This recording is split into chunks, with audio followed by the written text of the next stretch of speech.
A educação física na escola mudou. E olha, mudou muito. Aquela ideia de que era só sobre esporte, sobre exercício, ficou para trás.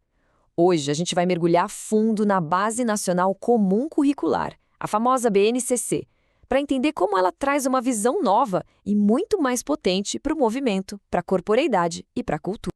E para começar, vamos direto ao ponto, no coração da BNCC. A ideia central, como a gente vê aqui, não é só uma lista de conteúdos. O negócio é muito maior. É mirar na formação humana integral. O objetivo é formar cidadãos completos. E educação física, como vamos ver, tem um papel-chave nessa missão. Então, qual que vai ser o nosso roteiro? Primeiro, vamos entender o que a BNCC é de verdade. Depois, a gente mergulha em como ela reinventa a educação física e entende a sua estrutura. Vamos ver também como o aluno progride. E no final, a gente fala do papel fundamental de quem está lá na ponta, o educador.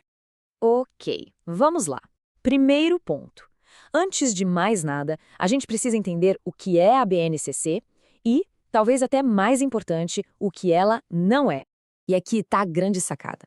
A BNCC não é de jeito nenhum uma receita de bolo que vem de cima para baixo. Pelo contrário, ela funciona como uma referência, uma base comum para todo o Brasil, garantindo que todo estudante tem os mesmos direitos de aprender. Só que a partir daí, cada escola, cada comunidade constrói a sua parte diversificada. Ou seja, adapta o ensino para sua cultura, para sua realidade local. É a combinação perfeita entre o nacional e o regional, sabe? Entre garantir a igualdade e respeitar a diversidade. Agora sim, vamos para uma das maiores mudanças de chave.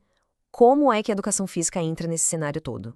Pode até parecer um detalhe técnico, burocrático, mas essa mudança é gigantesca. Colocar a educação física na área de linguagens quer dizer uma coisa muito simples e poderosa. O corpo se comunica.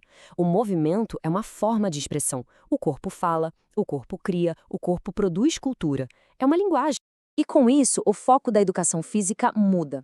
Não é mais só o exercício pelo exercício. Agora, o objeto de estudo são as práticas corporais. E o que é mais legal nessa abordagem é que a gente pode pensar em cada jogo, cada dança, cada luta, como se fosse um texto cultural. Um texto que a gente pode ler, interpretar, entender o contexto e, por que não, até reescrever, dar um novo significado.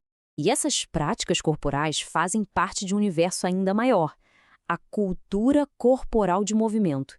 Pensa em todo o acervo, em toda a biblioteca de saberes que a humanidade produziu sobre o corpo e o movimento ao longo da história. A educação física, então, se torna a área que abre a porta para a gente acessar toda essa riqueza cultural. Certo, mas como é que isso se organiza na prática? A BNCC estrutura todo esse conhecimento de um jeito bem claro. Primeiro, vamos ver o que se aprende. A BNCC organiza o conteúdo em 6 grandes unidades temáticas. Elas funcionam como portais de entrada para essa diversidade da cultura corporal, garantindo que a aula vá muito além daquele quarteto de esportes mais tradicional que muita gente conhece. E aqui está o pulo do gato. A BNCC se preocupa muito menos em formar atletas e muito mais em formar pessoas que entendem o que estão fazendo. Por isso, o como se aprende é tão importante quanto o que se aprende.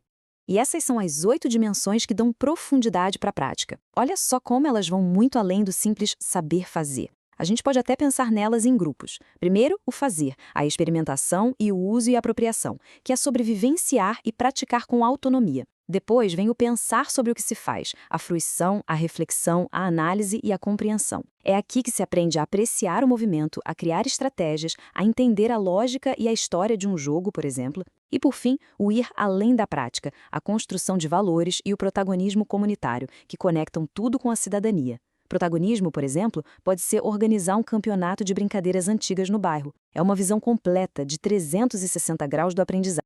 Beleza. E como essa estrutura toda vai se desenvolvendo ao longo da vida escolar de uma pessoa? Existe uma progressão bem lógica para isso?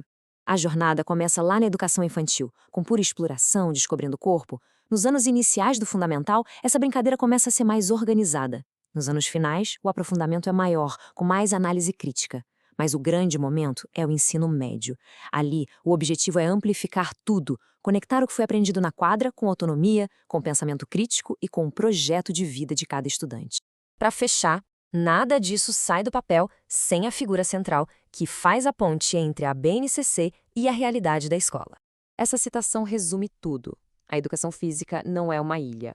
Ela faz parte de um esforço coletivo da escola, o famoso projeto político-pedagógico, que é basicamente o DNA daquela comunidade escolar para ajudar o estudante a entender e a interpretar o mundo. O professor ou a professora aqui não é só quem aplica regras, é uma figura mediadora. E o que isso quer dizer? Quer dizer entender a BNCC, é claro, mas também entender a sua escola, os seus alunos. Significa contextualizar o conteúdo, lutar pela inclusão de todos os corpos e, o mais importante, provocar o pensamento crítico. É sair do automático e entrar no campo da reflexão. No final das contas, é para isso que serve essa estrutura toda. A educação física, dentro da BNCC, se torna uma ferramenta poderosíssima para a formação de cidadãos. Através do jogo, da dança, do esporte, se aprende sobre si, sobre o outro e sobre a sociedade em que a gente vive. E a gente termina com essa provocação para pensar. Se o movimento é cultura, e se a cultura pode transformar, como é que a gente pode usar esse universo imenso da cultura corporal de movimento não só para transformar os alunos, mas toda a comunidade em volta da escola? A resposta, com certeza, começa a ser construída em cada quadra, em cada pátio, em cada aula.